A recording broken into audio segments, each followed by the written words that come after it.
जय श्री कृष्ण। महाभारत की इस अद्भुत और रहस्यमयी कथा में आपका स्वागत है। पिछले भागों में आपने देखा कि कैसे पांडव अनेक कठिनाइयों से गुजरते हुए अपने साहस, धर्म और बुद्धिमत्ता से आगे बढ़ते रहे। लेकिन अब कहानी एक ऐसे मोड़ पर पहुंचने वाली है जहां ईर्ष्या, राजनीति और षड्यंत्र का जाल और भी गहरा होने वाला है। एक ओर धर्म के मार्ग पर चलने वाले पांडव हैं और दूसरी ओर सत्ता के मोह में अंधे हुए कौरव। अब शुरू होने वाली है वो कहानी जहां हस्तिनापुर के सिंहासन के लिए भाई ही भाई के विरुद्ध षड्यंत्र रचने लगेंगे। तो आइए बिना देर किए शुरू करते हैं महाभारत पार्ट 3 की ये रोमांचक कथा। कर्ण ने भी युद्ध का समर्थन करते हुए कहा, महाराज, हमें अपनी वीरता पर विश्वास रखना चाहिए। शत्रु को कभी सिर उठाने का अवसर नहीं देना चाहिए। वहीं शकुनी ने अपनी कुटिल बुद्धि का दांव चलते हुए कहा, या तो अभी युद्ध कर लो या फिर कोई ऐसी नीति अपनाओ कि पांडवों और पांचालों के बीच ही फूट पड़ जाए। इतना सुनते ही सभा में बैठे भीष्म पितामह क्रोध से गरज उठे। उन्होंने कठोर स्वर में कहा, दुर्योधन, तुम्हें लज्जा आनी चाहिए। तुम अपने ही भाइयों के विनाश की बात कर रहे हो। धर्म और न्याय तो यही कहता है कि ये पूरा राज्य पांडवों का है, क्योंकि वे राजा पांडु के पुत्र हैं। हमारा कर्तव्य है कि हम उन्हें सम्मान के साथ वापस बुलाएं और उनका अधिकार उन्हें लौटा दें। गुरु द्रोणाचार्य ने भी भीष्म पितामह का समर्थन किया।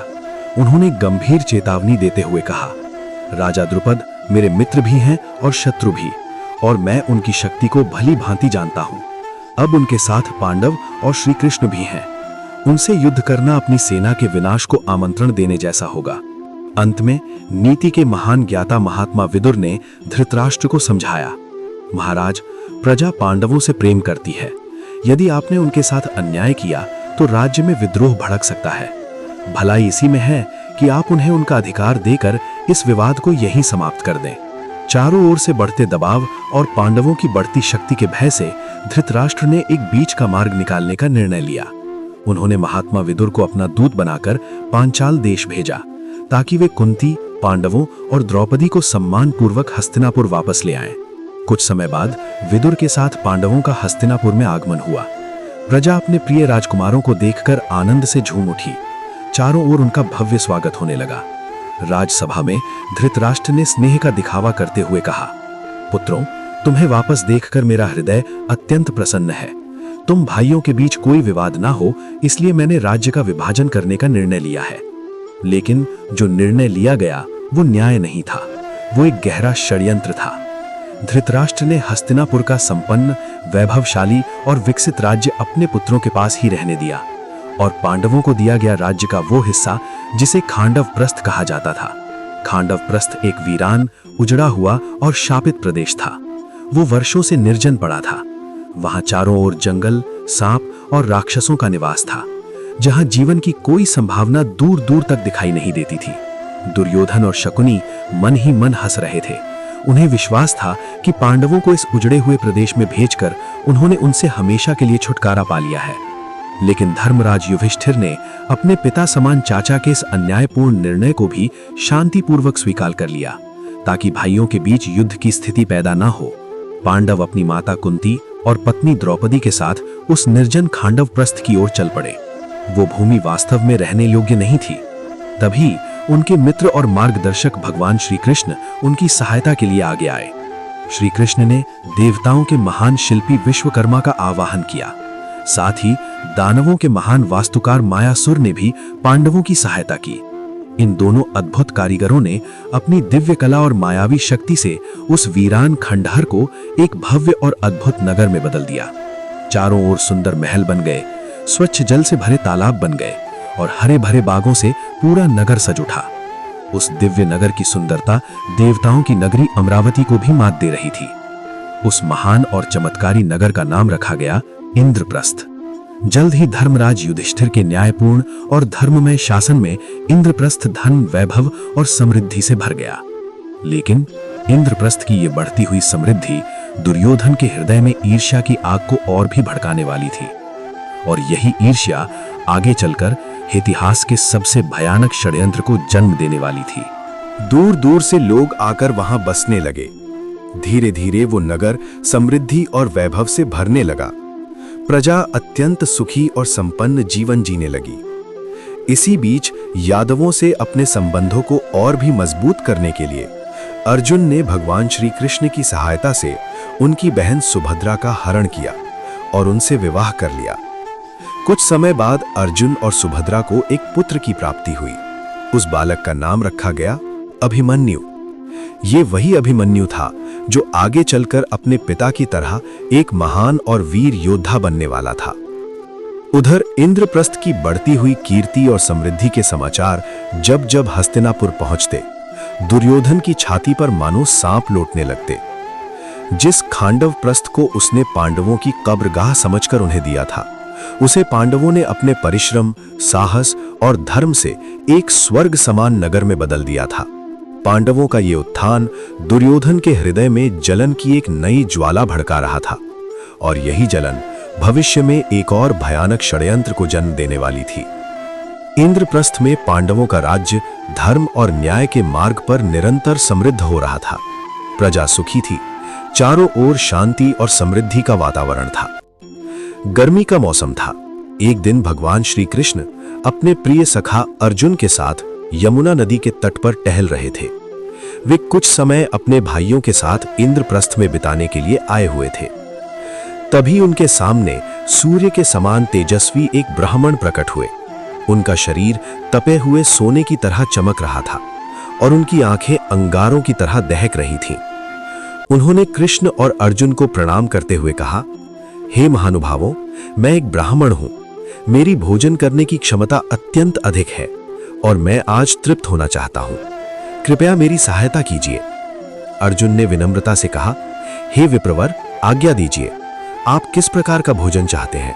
हम आपकी इच्छा अवश्य पूरी करेंगे। तभी उस ब्राह्मण ने अपना वास्तविक रूप प्रकट किया। वे कोई साधारण ब्राह्मण नहीं थे, वे स्वयं अग्निदेव थे। अग्निदेव ने कहा, हे कृष्ण, हे अर्जुन, मैं एक भयंकर रोग से पीड़ित हूं। बहुत समय पहले राजा श्वेतकी के महायज्ञ में लगातार 12 वर्षों तक घी की आहुति ग्रहण करने के कारण मेरी पाचन शक्ति नष्ट हो गई है।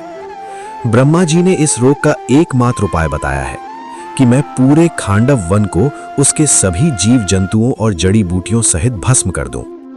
अग्निदेव ने आगे कहा कि लेकिन जब भी मैं इस वन को जलाने का प्रयास करता हूं, देवराज इंद्र भारी वर्षा करके मेरी लपटों को शांत कर देते हैं। इस वन में नागों का राजा तक्षक रहता है, जो देवराज इंद्र का परम मित्र है। उसी की रक्षा के लिए इंद्र इस वन को जलने नहीं देते। मैं 7 बार प्रयास कर चुका हूं, पर हर बार असफल रहा हूं। फिर उन्होंने विनम्रता से कहा कि आप दोनों इस युग के सर्वश्रेष्ठ योद्धा हैं।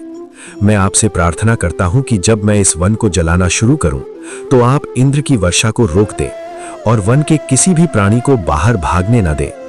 अर्जुन ने उत्तर दिया, हे देव, हम आपकी सहायता अवश्य करेंगे, लेकिन देवराज इंद्र और अन्य देवताओं से युद्ध करने के लिए हमारे पास पर्याप्त दिव्य शस्त्र नहीं है। इस वन में अनेक शक्तिशाली नाग, असुर और राक्षस रहते हैं।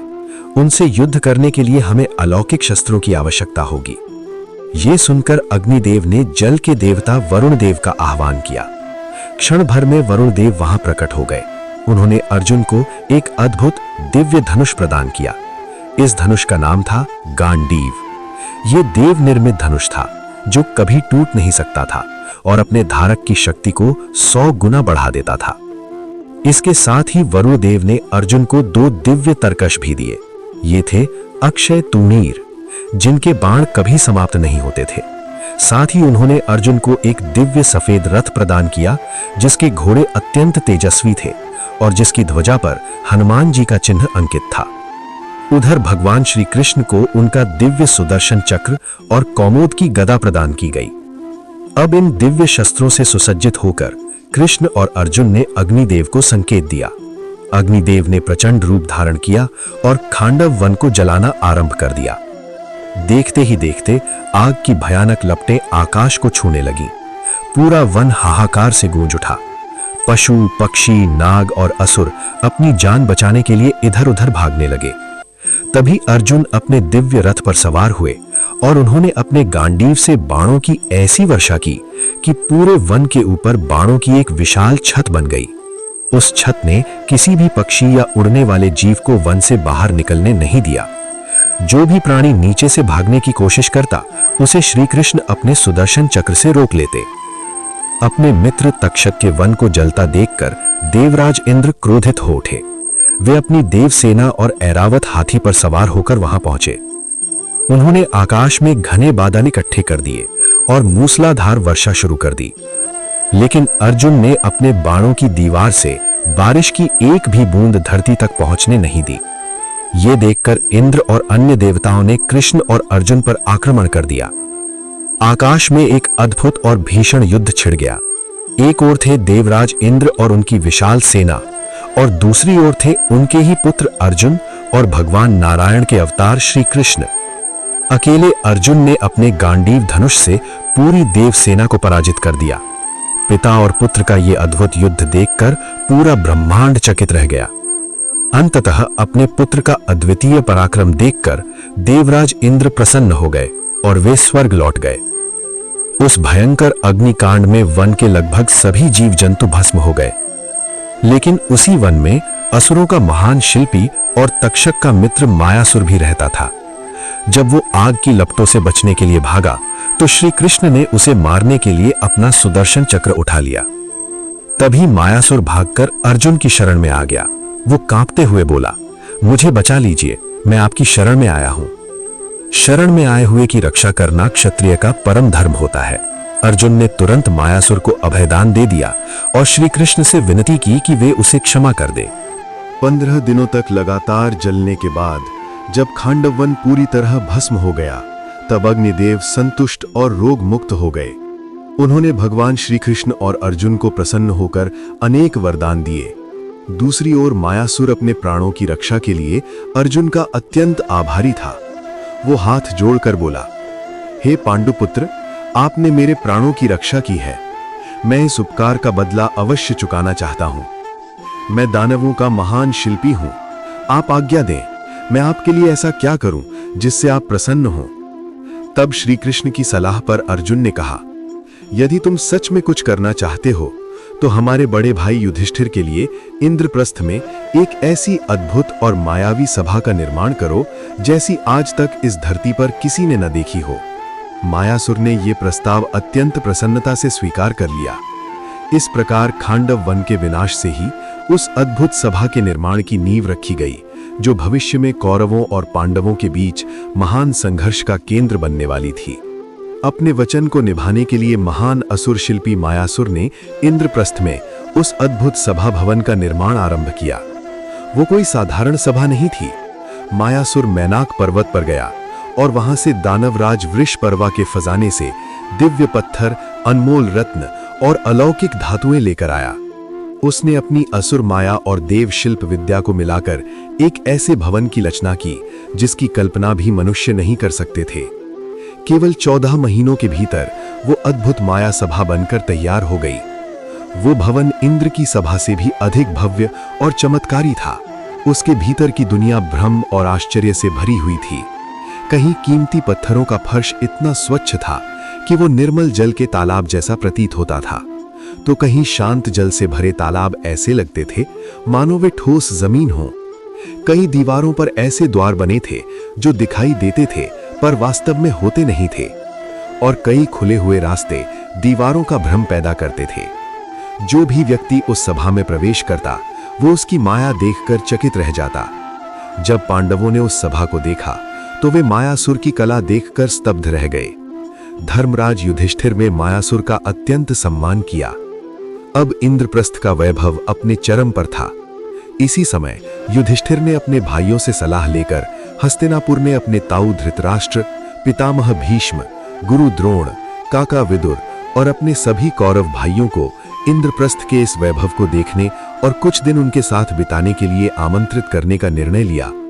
निमंत्रण स्वीकार करके हस्तिनापुर से एक विशाल दल इंद्रप्रस्थ पहुंचा। जब वे इंद्रप्रस्थ की सीमा में पहुंचे तो नगर की समृद्धि, सुखी प्रजा और भव्य महलों को देखकर उनकी आंखें चौंधिया गईं। लेकिन दुर्योधन के हृदय में ईर्ष्या की आग और भी प्रज्वलित हो उठी। कुछ दिनों बाद युधिष्ठिर सभी अतिथियों को अपनी नई माया सभा दिखाने ले गए। सभी उस अद्भुत सभा की प्रशंसा कर रहे थे, लेकिन दुर्योधन का मन जलन और द्वेष से भरा हुआ था।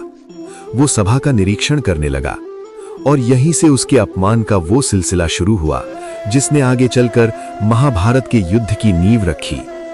सभा में चलते हुए दुर्योधन को एक स्फटिक की दीवार खुले हुए द्वार जैसी दिखाई दी। वो बिना सोचे समझे उसमें से निकलने लगा और जोर से दीवार से टकरा गया। उसका सिर घूम गया। ये देखकर भीमसेन अपनी हंसी रोक न सके। कुछ देर बाद दुर्योधन ने एक चमकदार फर्श देखा और उस पर चलने लगा, लेकिन वो फर्श नहीं बल्कि स्वच्छ जल से भरा हुआ एक तालाब था। जैसे ही उसका पैर पड़ा, वो धाम से कमर तक पानी में गिर पड़ा। उसके राजसी वस्त्र पूरी तरह भीग गए। ये दृश्य देखकर भीम, अर्जुन, नकुल और सहदेव जोर जोर से हंसने लगे।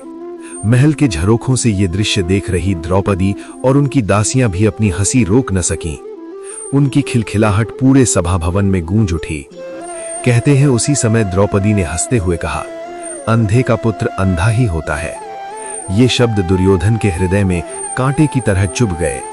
वो अपमान, क्रोध और पीड़ा से तिलमिला उठा। कुछ दूर आगे उसे एक चमकदार फर्श दिखाई दिया। इस बार उसे लगा कि यह अवश्य ही जल का तालाब होगा। धोखा खाने से बचने के लिए उसने अपने वस्त्र ऊपर उठा लिए और धीरे धीरे चलने लगा, लेकिन इस बार वो वास्तव में सूखी जमीन थी। उसे ऐसा करते देखकर सभा में उपस्थित लोग फिर हंस पड़े। अपमान से उसका चेहरा काला पड़ गया।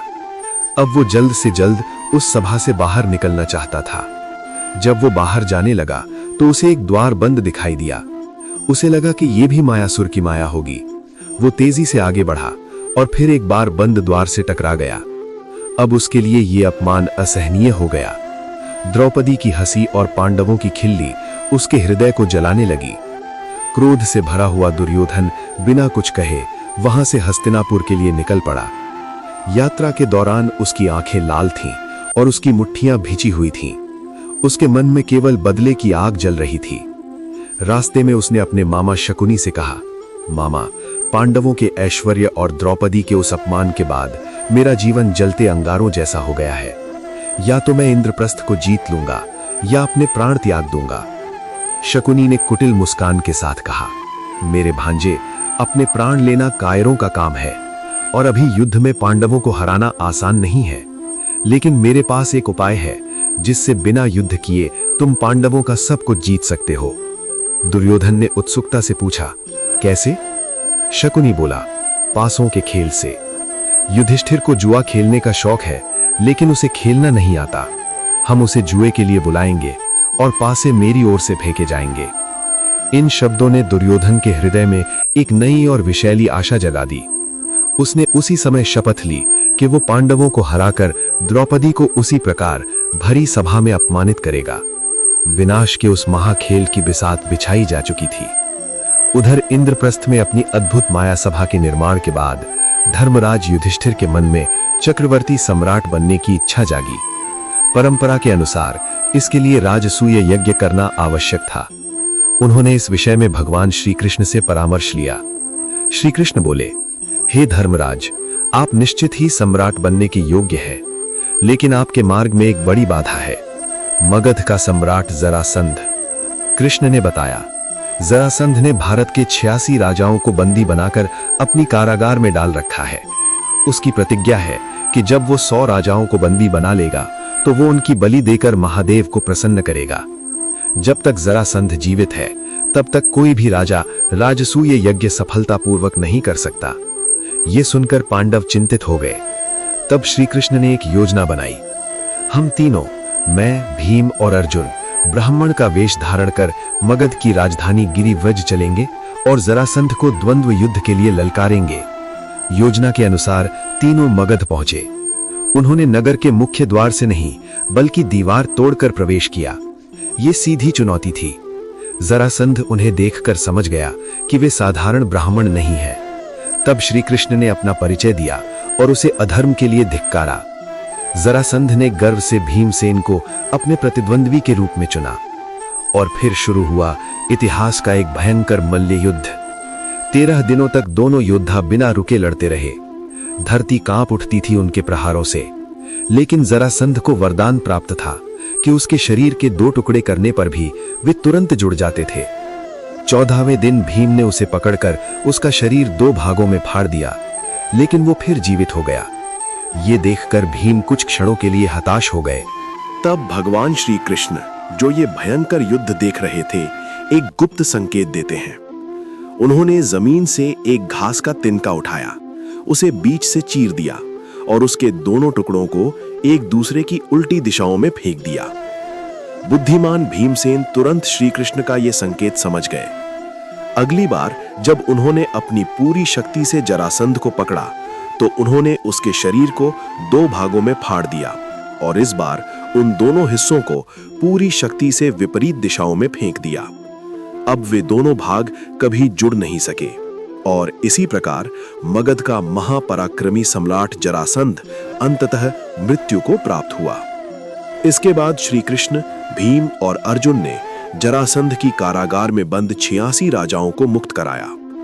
मुक्त हुए सभी राजाओं ने कृतज्ञता से सिर झुकाकर धर्मराज युधिष्ठिर को अपना सम्राट स्वीकार कर लिया। जरासंध की मृत्यु के साथ ही राजसूय यज्ञ का मार्ग भी अब पूरी तरह साफ हो चुका था।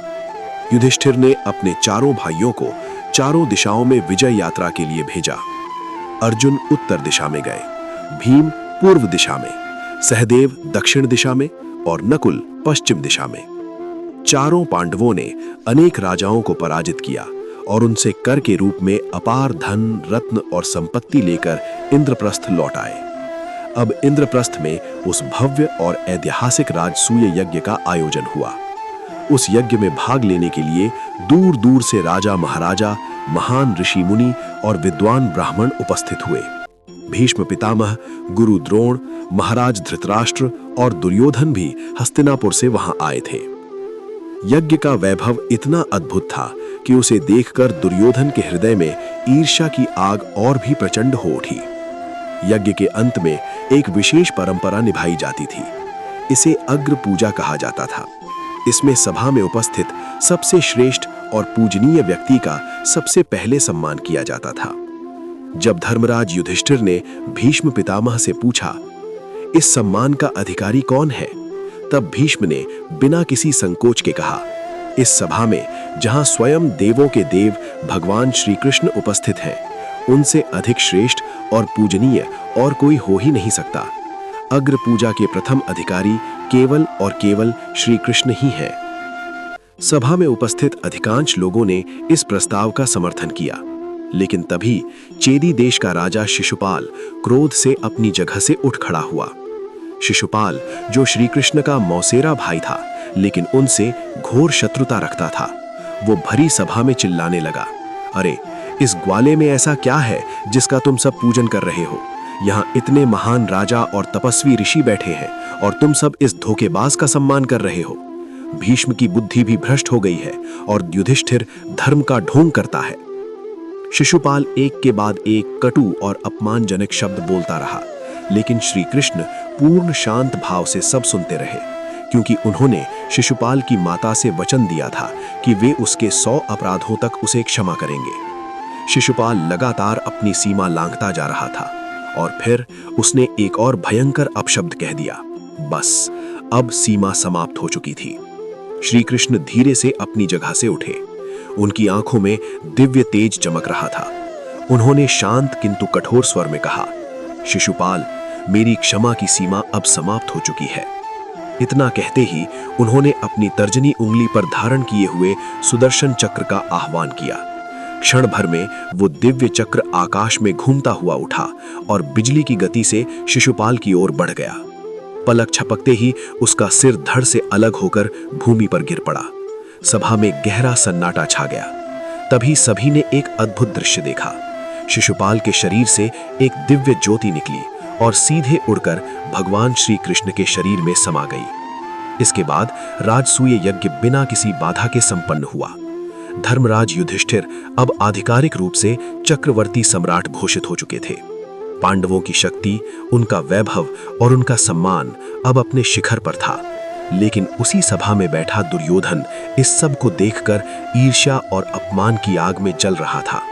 उसी क्षण उसने निश्चय कर लिया कि अब वो शकुनी की जुए वाली योजना हर हाल में पूरी करेगा। हस्तिनापुर लौटने के बाद दुर्योधन का मन बिल्कुल बदल चुका था। वो दिन रात उदास रहने लगा।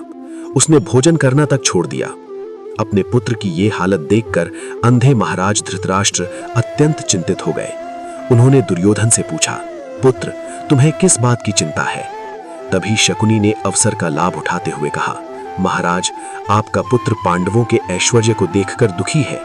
इंद्रप्रस्थ में जो वैभव उसने देखा है, वैसा वैभव तो शायद देवताओं के पास भी नहीं होगा।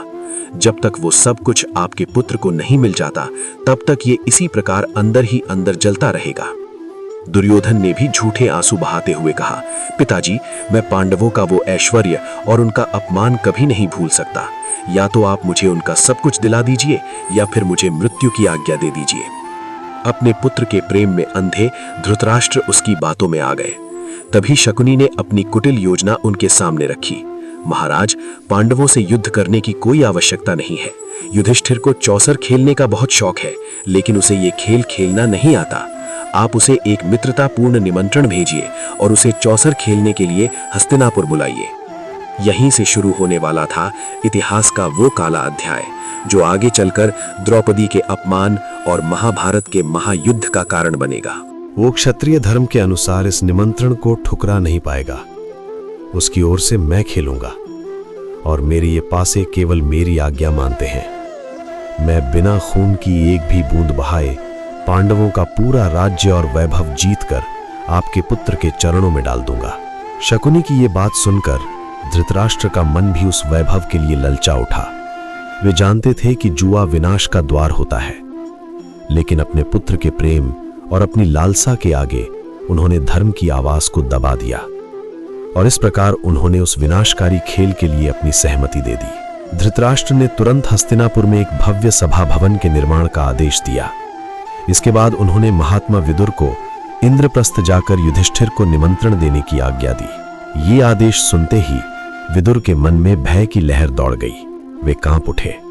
उन्होंने धृतराष्ट्र को समझाते हुए कहा, महाराज, ये अनर्थ मत कीजिए। जुआ दुश्मनी और कलह की जड़ है। इस खेल के कारण आपके पुत्रों में ऐसी शत्रुता पैदा होगी जो पूरे कुरुवंश के विनाश का कारण बन सकती है। कृपा करके इस विनाश को रोक लीजिए। लेकिन धृतराष्ट्र ने उनकी एक भी बात नहीं सुनी। राजा की आज्ञा के आगे विवश होकर विदुर को इंद्रप्रस्थ जाना ही पड़ा। भारी मन से विदुर इंद्रप्रस्थ पहुंचे। उन्होंने धर्मराज युधिष्ठिर को हस्तिनापुर आने का निमंत्रण दिया। जब युधिष्ठिर ने जुए का नाम सुना तो वे तुरंत समझ गए कि इसके पीछे कोई षड्यंत्र है। वे जानते थे कि शकुनी पासों के खेल में कितना धूर्त और मायावी है। उन्होंने विदुर से कहा, काका जी, जुआ खेलना क्षत्रियों के लिए उचित नहीं है। इससे केवल विनाश ही होता है। लेकिन साथ ही वे अपने क्षत्रिय धर्म से भी बंधे हुए थे। उस समय की परंपरा के अनुसार यदि कोई राजा किसी दूसरे राजा को खेल के लिए चुनौती दे तो उसे मना करना कायरता और घोर अपमान माना जाता था। अपने ताऊ धृतराष्ट्र के निमंत्रण को वे कैसे ठुकरा सकते थे? अपने भाइयों और द्रौपदी के बार बार मना करने के बावजूद युधिष्ठिर ने उस विनाशकारी निमंत्रण को स्वीकार कर लिया। कुछ ही दिनों बाद पांडव अपनी पत्नी द्रौपदी और माता कुंती के साथ हस्तिनापुर पहुंचे। उनका स्वागत तो किया गया, लेकिन वातावरण में एक अजीब सी ठंडक और बेचैनी थी, जैसे कोई अनहोनी घटने वाली हो। अगली सुबह वे उस भव्य सभा में पहुंचे जो बाहर से किसी उत्सव के पंडाल की तरह सजी हुई थी, लेकिन वास्तव में वो विनाश का मंच था। सभा में एक ओर युधिष्ठिर बैठे और दूसरी ओर दुर्योधन की ओर से उसका मामा शकुनी अपने मायावी पासों के साथ बैठा था।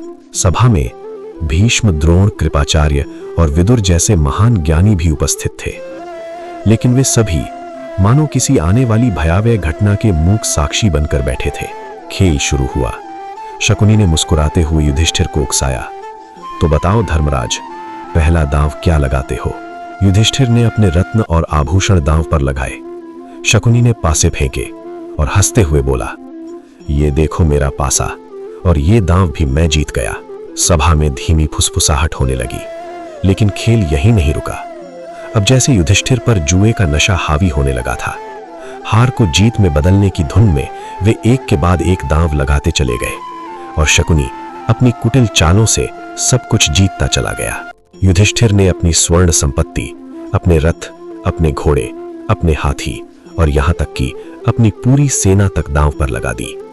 और हर बार शकुनी के पासे उसकी इच्छा के अनुसार पड़े और वो हर दांव जीतता गया। अब शकुनी ने व्यंग से कहा, लगता है धर्मराज, अब तुम्हारे पास दांव पर लगाने के लिए कुछ बचा ही नहीं। ये ताना सुनकर युधिष्ठिर के हृदय को गहरा आघात लगा और उसी आवेश में उन्होंने वो दांव लगा दिया जो उन्हें कभी नहीं लगाना चाहिए था। उन्होंने अपने प्राणों से प्रिय इंद्रप्रस्थ के राज्य को दांव पर लगा दिया। शकुनी ने फिर पासे फेंके और जोर से हंसते हुए बोला, ये दांव भी मैं जीत गया। अब पांडव राज्यहीन हो चुके थे। सभा में सन्नाटा छा गया। भीष्म और द्रोण के चेहरे चिंता और पीड़ा से सफेद पड़ चुके थे। लेकिन खेल अभी समाप्त नहीं हुआ था। शकुनी ने फिर युधिष्ठिर को उकसाया, अभी भी तुम्हारे पास बहुत कुछ है धर्मराज। तुम्हारे ये भाई, क्या वे दांव पर नहीं लगाए जा सकते? अब युधिष्ठिर की बुद्धि जुए के नशे में पूरी तरह डूब चुकी थी। उन्होंने एक एक करके अपने भाइयों को दांव पर लगाना शुरू कर दिया। सबसे पहले उन्होंने सुंदर नकुल को दांव पर लगाया और हार गए। फिर उन्होंने बुद्धिमान सहदेव को दांव पर लगाया और उसे भी हार गए। इसके बाद उन्होंने अपने प्रिय अर्जुन को दांव पर लगाया और अंत में महाबली भीम को भी। और हर बार शकुनी के पासे विजय की घोषणा करते रहे। अब चारों पांडव दुर्योधन के दास बन चुके थे। अंत में युधिष्ठिर ने स्वयं को ही दांव पर लगा दिया और वे स्वयं को भी हार गए। अब वे सम्राट नहीं थे, वे दुर्योधन के एक दास बन चुके थे। सभा में बैठे सभी लोग स्तब्ध थे। युधिष्ठिर का सिर लज्जा और ग्लानि से झुक चुका था। तभी शकुनी ने सबसे क्रूर चाल चली। वो हंसते हुए बोला, हे पूर्व सम्राट, तुम सब कुछ हार चुके हो, लेकिन तुम्हारी एक सबसे अनमोल संपत्ति अभी भी बाकी है। तुम्हारी पत्नी पांचाल की राजकुमारी द्रौपदी, उसे दांव पर लगा दो और अपना सब कुछ वापस जीत लो। ये सुनते ही सभा में हलचल मच गई। विदुर ने अपना सिर पीट लिया। भीष्म और द्रोण ने पीड़ा से अपनी आंखें बंद कर लीं। उन्होंने इस अधर्म को रोकने का प्रयास किया, लेकिन दुर्योधन की क्रूर हंसी उनकी आवाज पर भारी पड़ गई। उधर युधिष्ठिर, जो अब अपनी बुद्धि खो चुके थे, उन्होंने कांपते हुए हाथों से अपने जीवन की सबसे बड़ी भूल कर दी। उन्होंने कहा, मैं द्रौपदी को दांव पर लगाता हूं। शकुनी ने अपने मायावी पासे अंतिम बार फेंके और विजय के उन्माद में चिल्लाया, ये दांव भी मैं जीत गया। द्रौपदी भी अब हमारी हुई। सभा में मृत्यु जैसा सन्नाटा छा गया। पांडवों के सिर झुक गए। पांचाल की राजकुमारी, हस्तिनापुर की कुलवधु, अब दुर्योधन की दासी घोषित कर दी गई थी। अपनी जीत के घमंड में चूर दुर्योधन क्रूर हंसी हंसा और उसने अपने भाई दुशासन को आदेश दिया, दुशासन, जाओ और हमारी उस नई दासी द्रौपदी को उसके कक्ष से बाल पकड़कर घसीटते हुए सभा में लेकर आओ। अब वो रानी नहीं, दासी बनकर रहेगी।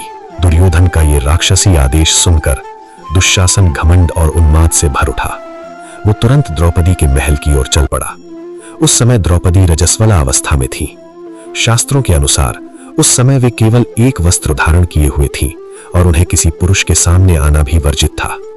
लेकिन दुशासन बलपूर्वक उनके कक्ष में घुस आया। वो गरजते हुए बोला, चलो द्रौपदी, तुम्हें महाराज दुर्योधन जुए में जीत चुके हैं। अब तुम उनकी दासी हो और तुम्हें तुरंत सभा में चलना होगा। ये सुनते ही द्रौपदी स्तब्ध रह गई। उनकी आंखों में आश्चर्य और क्रोध की ज्वाला भड़क उठी। उन्होंने दृढ़ स्वर में कहा, तुम ये क्या कह रहे हो? द्रौपदी ने दृढ़ स्वर में कहा, कोई आर्यपुत्र अपनी पत्नी को दांव पर कैसे लगा सकता है? उन्होंने दुशासन के साथ जाने से साफ इनकार कर दिया। फिर उन्होंने अपनी एक दासी से कहा, तुम सभा में जाओ और मेरे पति से ये प्रश्न पूछो, क्या उन्होंने पहले स्वयं को हारा था या मुझे? यदि वे पहले ही स्वयं को हार कर दास बन चुके थे, तो फिर एक दास को अपनी पत्नी को दांव पर लगाने का क्या अधिकार था? दासी ने जाकर ये प्रश्न भरी रात सभा में सबके सामने रख दिया। ये एक ऐसा गहरा और कठिन धर्म प्रश्न था कि सभा में उपस्थित कोई भी उसका उत्तर नहीं दे सका। भीष्म, द्रोण और विदुर जैसे धर्म के महान ज्ञाता भी लज्जा और विवशता से अपने सिर झुकाए बैठे रहे। वे जानते थे कि यहां घोर अधर्म हो रहा है, लेकिन दुर्योधन के क्रोध और धृतराष्ट्र की चुप्पी के सामने वे कुछ भी कहने का साहस नहीं कर पा रहे थे। दुर्योधन अधीर होकर चिल्लाया, दुशासन, इन प्रश्नों में समय मत बर्बाद करो, उस दासी को बलपूर्वक यहां लेकर आओ। दुशासन तुरंत वापस द्रौपदी के कक्ष में गया। वो उस असहाय स्त्री के लंबे, घने और पवित्र बालों को अपने क्रूर हाथों से पकड़कर खींचने लगा। द्रौपदी पीड़ा और अपमान से चीख उठी, लेकिन उस निर्दयी ने उनकी एक भी न सुनी। वो उन्हें बालों से घसीटता हुआ उसी अवस्था में खचाखच भरी राजसभा में ले आया। वो सभा जहां उनके गुरुजन बैठे थे, उनके ससुर समान बड़े बूढ़े बैठे थे और उनके 5 महाबली पति भी बैठे थे। लज्जा और पीड़ा से कांपती हुई द्रौपदी सभा के बीच खड़ी हो गईं। उन्होंने रोते हुए सभा में उपस्थित सभी गुरुजनों से न्याय की भीख मांगी। उनकी आवाज कांप रही थी। पितामह भीष्म, गुरु द्रोण, काकाजी विदुर, आप सब धर्म के स्तंभ है। क्या आपको मेरे साथ होता हुआ ये घोर अधम दिखाई नहीं दे रहा? क्या इस कुरु सभा में अब कोई धर्म बाकी नहीं बचा? क्या इस वंश के सभी पुरुष इतने निर्लज्ज हो गए हैं कि वे अपनी कुलवधू को इस प्रकार अपमानित होते हुए देख सकते हैं? लेकिन सभा में बैठे किसी भी व्यक्ति ने एक शब्द नहीं कहा। सब पत्थर की मूर्तियों की तरह मौन बैठे रहे। तभी अपने स्वयंवर के अपमान से अब तक जल रहा कर्ण बोल उठा। वो द्रौपदी को और अपमानित करते हुए बोला, अरे दासी, तू यहां किसे धर्म सिखा रही है? जो स्त्री 5 पुरुषों की पत्नी हो वो कुलटा के समान होती है। एक दास और दासी का कोई सम्मान नहीं होता। अब तुझे अपने स्वामियों की आज्ञा का पालन करना ही होगा। कर्ण के इन विषैले शब्दों ने द्रौपदी के हृदय को छलनी कर दिया। लेकिन दुर्योधन की क्रूरता यहीं समाप्त नहीं हुई। उसने अपनी जांघ खोलकर द्रौपदी की ओर इशारा करते हुए कहा, आओ दासी, अपने पतियों को छोड़कर मेरी इस जांघ पर बैठो। ये सुनते ही भीमसेन का शरीर क्रोध से कांप उठा। वे सिंह की भांति गरज उठे। लेकिन दुर्योधन ने उनकी ओर ध्यान दिए बिना सबसे भयानक आदेश दे दिया, दुशासन, इस घमंडी स्त्री के वस्त्र उतार दो। हम भी देखें कि इसके पति और इसके देवता इसे कैसे बचाते हैं। दुशासन आगे बढ़ा। उसने द्रौपदी की साड़ी का पल्लू पकड़ लिया और उसे खींचने लगा। उस पल जब द्रौपदी ने देखा कि उनके पतियों ने सिर झुका लिए हैं, गुरुजनों ने आंखें फेर ली हैं और धर्म की सभा में अधर्म का नंगा नाच हो रहा है, तब उन्होंने मनुष्यों से सहायता मांगना छोड़ दिया। उन्होंने अपनी साड़ी बचाने का प्रयास भी छोड़ दिया। उन्होंने अपने दोनों हाथ आकाश की ओर उठा दिए और अपनी पूरी आत्मा से अपने सखा, अपने रक्षक, द्वारकाधीश श्री कृष्ण को पुकारा। उनकी आंखों से आंसू बह रहे थे। उनके कांपते होठों से पुकार निकली, हे गोविंद, हे द्वारकावासी, हे केशव, हे जनार्दन, मैं कौरवों के इस सागर में डूब रही हूं। हे कृष्ण, हे महायोगी, आप कहां हैं? मेरी रक्षा कीजिए, मैं आपकी शरण में हूं। और तभी एक अद्भुत चमत्कार हुआ। जैसे ही द्रौपदी ने पूर्ण समर्पण किया, वैसे ही उनकी लाज की रक्षा के लिए कृष्ण की दिव्य योग माया वहां प्रकट हो गई। दुशासन जैसे जैसे साड़ी खींचता, वैसे वैसे साड़ी बढ़ती जाती। वो खींचता रहा, लेकिन साड़ी का अंत ही नहीं हो रहा था। सभा के बीच रंग बिरंगी साड़ियों का एक विशाल ढेर लग गया। अंततः वो पापी दुशासन थक कर हाँफते हुए भूमि पर गिर पड़ा, लेकिन वो द्रौपदी को विवस्त्र नहीं कर सका। सभा में उपस्थित सभी लोग इस दिव्य चमत्कार को देखकर स्तब्ध रह गए। चारों ओर द्रौपदी के सतीत्व और श्री कृष्ण की महिमा की जय जयकार होने लगी। लेकिन ये अपमान इतना गहरा था कि उसे कोई चमत्कार भी मिटा नहीं सकता था। अपनी पत्नी के इस घोर अपमान को देखकर भीमसेन अब अपने क्रोध को रोक नहीं पाए। वे खड़े हुए और पूरी सभा के सामने एक भीषण शपथ ली। मैं समस्त देवताओं और अपने पूर्वजों को साक्षी मानकर यह प्रतिज्ञा करता हूं कि जब तक मैं इस पापी दुशासन की छाती को अपने हाथों से चीरकर उसके गर्म रक्त का पान नहीं करूंगा, तब तक मुझे शांति नहीं मिलेगी। फिर उन्होंने दुर्योधन की ओर देखते हुए कहा, और जिस जांघ को इस दुष्ट दुर्योधन ने द्रौपदी को दिखाया है, उसे मैं अपनी गदा से तोड़कर ही रहूंगा। भीम की इस शपथ से पूरी सभा कांप उठी। तभी द्रौपदी ने भी अपने खुले हुए बालों को लहराते हुए एक भयानक प्रतिज्ञा ली। उन्होंने कहा, मैं अपने इन अपमानित बालों को तब तक खुला ही रखूंगी जब तक मैं इन्हें दुशासन के रक्त से धो नहीं लेती। भीम और द्रौपदी की इन 2 भीषण प्रतिज्ञाओं ने यह निश्चित कर दिया था कि अब इस अपमान का अंत केवल एक महाविनाशकारी युद्ध से ही होगा। उनकी प्रतिज्ञाओं के बाद पूरी कुरुसभा कांप उठी। वातावरण में एक भयानक सन्नाटा छा गया। तभी जैसे उस घोर अधर्म पर स्वयं प्रकृति भी रो उठी हो। हस्तिनापुर में भयंकर अपशकुन होने लगे। राजमहल की यज्ञशाला में जहां पवित्र अग्नि जलती रहती थी, वहां से सियारों के रोने की भयानक और अपशकुन आवाजें आने लगी। उनके जवाब में नगर के गधे रेंगने लगे। अचानक तेज और धूल भरी आंधी चलने लगी। दिन में ही अंधेरा छा गया। आकाश से जलते हुए अग्नि गोले गिरने लगे और सूर्य के चारों ओर एक काला घेरा बन गया, मानो उस पर ग्रहण लग गया हो। ये विनाशकारी दृश्य देखकर सभा में उपस्थित ऋषि, मुनि और ज्ञानी पुरुष सिहर उठे। मित्रों, उस दिन कुरु सभा में जो हुआ वो केवल एक स्त्री का अपमान नहीं था।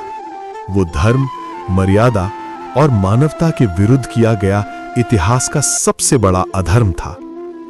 द्रौपदी की वेदना, भीम की प्रतिज्ञा और उस सभा में छाया हुआ भयावह सन्नाटा, यही सब आगे चलकर महाभारत के महायुद्ध की ज्वाला बनने वाला था।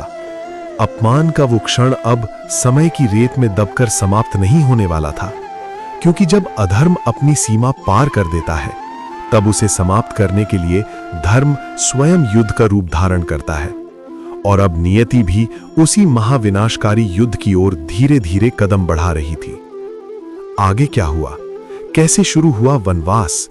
कैसे पांडवों ने सहा 13 वर्षों का कष्ट और कैसे ये अपमान महाभारत के महासंग्राम में बदल गया?